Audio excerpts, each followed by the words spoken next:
Cartoon shows की कहानियां देखकर बड़ा हुआ एनी एक्सपेरिमेंट्स करते हुए नए नए बकवास गैजेट्स बनाते हुए अपना वक्त गुजारता है। एनी ने एक ऐसे ही बकवास गैजेट बनाया था जो किसी को भी बड़ा बना सकता है, लेकिन उस पर काम पूरे होने से पहले ही एक चोर उसे चुरा लेता है और बेकार सामान है कहकर फेंक देता है और उसे एक मुर्गी दाना समझकर खा लेती है। उस मुर्गी का सब कुछ तो ठीक होता है, लेकिन उसके पैर बड़े हो जाते हैं। उसे देखकर गांव वाले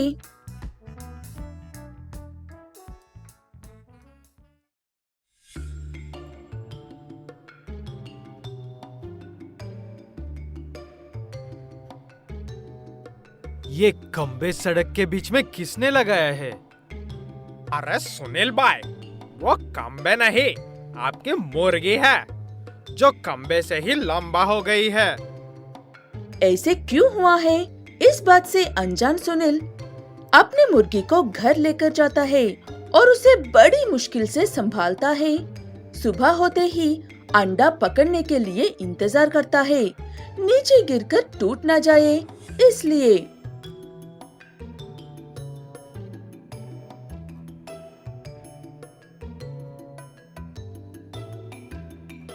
अरे रे, एक जगह पर ठहरना। सोचा नहीं था कि किसी दिन ऐसा भी करना पड़ेगा। ऐसे कहते हुए गिरते पड़ते सुनील अंडे को नीचे तो नहीं गिरने देता है, लेकिन वो अंडा उसके मुंह पर गिर जाता है। इन सब से परेशान होकर जब सुनील थोड़ा आराम करने के लिए जाता है, तब वो मुर्गी गांव में जाकर तोड़फोड़ करने लगती है और गांव वाले उससे लड़ने के लिए आते हैं।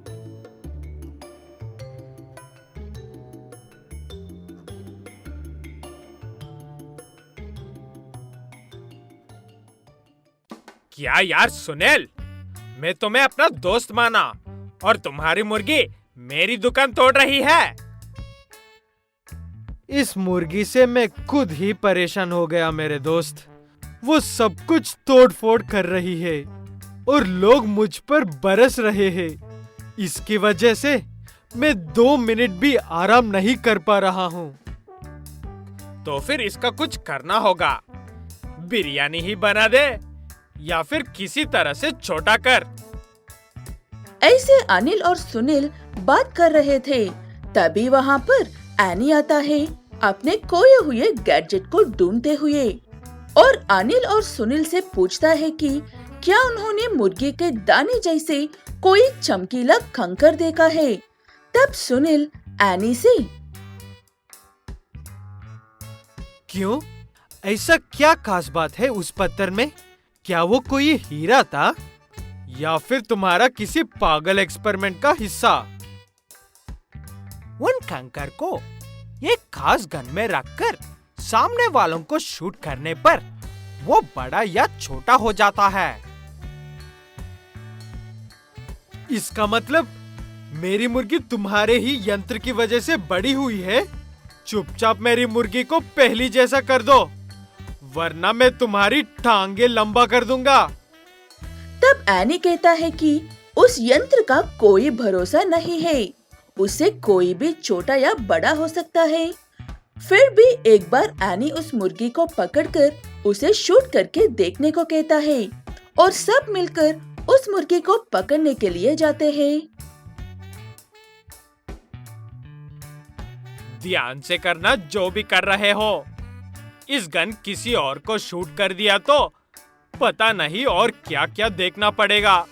वो मुर्गी सुनील के आंगन में अंडा दे रही थी, तभी एनी उसे शूट कर देता है और वो मुर्गी छोटी हो जाती है, लेकिन उस मुर्गी का अंडा उसकी टांगों की ही तरह लंबा रह जाता है।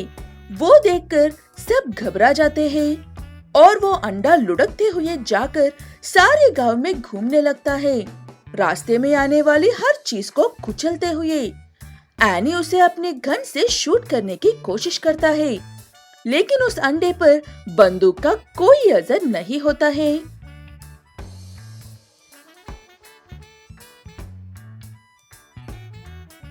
अबे यानी के बच्चे, कुछ करना इस अंडे का। ये अंडा ही इतना लुढ़क रहा है, पता नहीं इसके अंदर जो है वो बाहर आएगा तो और क्या होगा। मैं कोशिश कर रहा हूँ, लेकिन इस अंडे पर कोई असर नहीं हो रहा है मेरी गन का। अब हमें कुछ भी करके इस अंडे को तोड़ना ही होगा। ऐसे कहते हुए किसी तरह से अनिल, सुनील और एनी मिलकर उस अंडे को तोड़ देते हैं। उस अंडे के अंदर एक छोटा सा चूजा था जो तब से उस अंडे को सारे गांव में घूम रहा था। वो चूजा तो बहुत छोटा और खूबसूरत था, लेकिन वो बहुत ताकतवर और शरारती था, इसलिए अंडे से बाहर निकलने से पहले ही इतनी शरारतें कर रहा था। अच्छा, अब तो मैं चलता हूँ, इससे मेरी कोई लेना देना नहीं है। टाटा बाय बाय, खत्म। ऐसे कहते हुए एनी तो वहाँ से निकाल लेता है। पवन कुमार बहुत बड़ा चोर है, इसलिए कोई उसे अपने घरों के आसपास भी भटकने नहीं देता है। अगर पवन किसी के घर के आसपास नजर आ जाए तो लोग सिर्फ उसका चेहरा देखते ही पुलिस वालों को फोन लगा देते थे। इस बात से पवन काफी परेशान था। अब मैं क्या करूं? ये लोग तो मुझे एक आम इंसान की तरह सड़क पर से भी गुजरने नहीं दे रहे हैं। ऐसे सोचकर परेशान हो रहे पवन को वहाँ पर कुछ लोग ऐसे बात करते हुए नजर आते हैं। मेरे साथ तो धोखा हो गया भाई। मैं अपने बैल को 50,000 में बेचा था और जिसने खरीदा उसने 2 मिनट में किसी और को 60,000 में बेच दिया। इसमें धोखा क्या है? वो तुमसे थोड़ा ज्यादा समझदार है बस। उनकी बातें सुनकर पवन हैरान होकर ये सोचने लगता है कि एक बैल 50 से 60,000 होता है। ऐसे तो वो बिना किसी के घर के आसपास गए ही ढेर सारे पैसे कमाकर धनवान बन सकता है।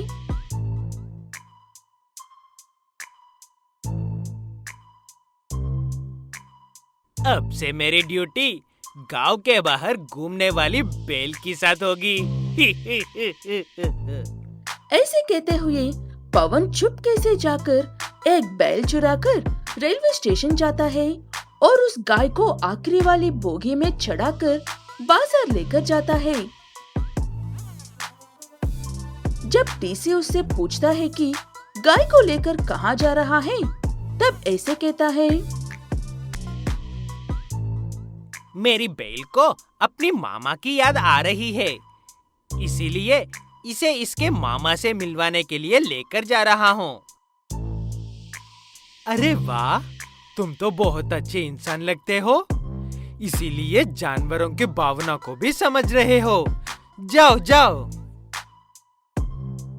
ऐसे कहते हुए टीसी उसे सफर करने देता है और पवन सीधे बाजार वाले स्टेशन में उतारकर उस बैल को 60,000 में बेच कर आता है।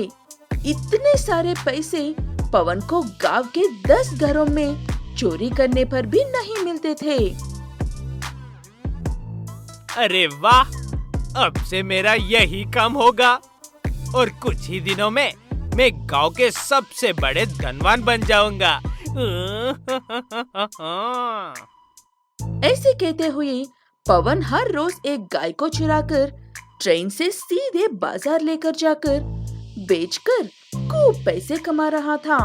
यहाँ पर गांव वाले हमारे बैल चोरी हो रहे हैं कहकर पुलिस स्टेशन में कंप्लेंट देने पर पुलिस वाले ऐसे कह रहे थे,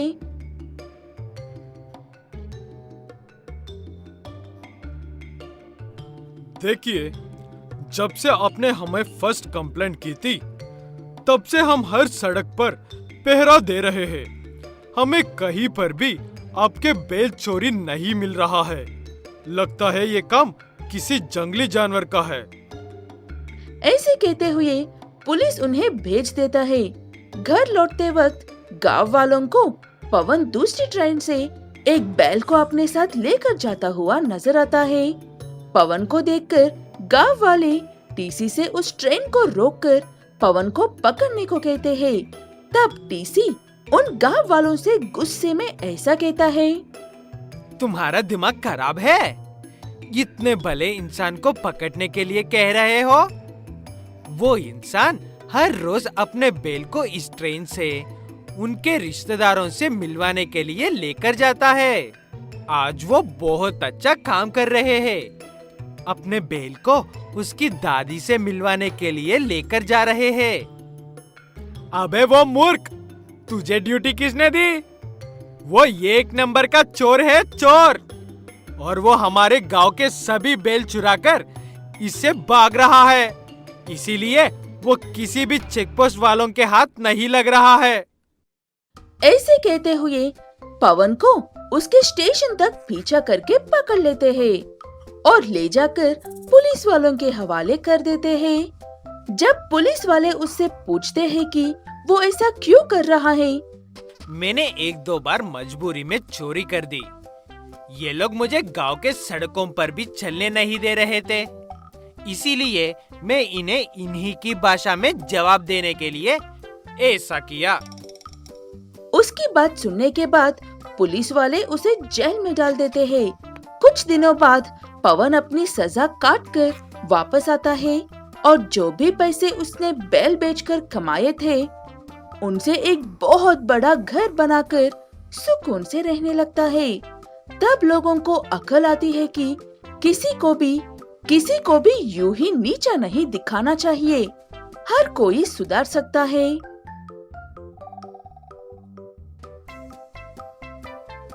उसने तो खुद का महल बना लिया, वो क्या चोरी करेगा अब?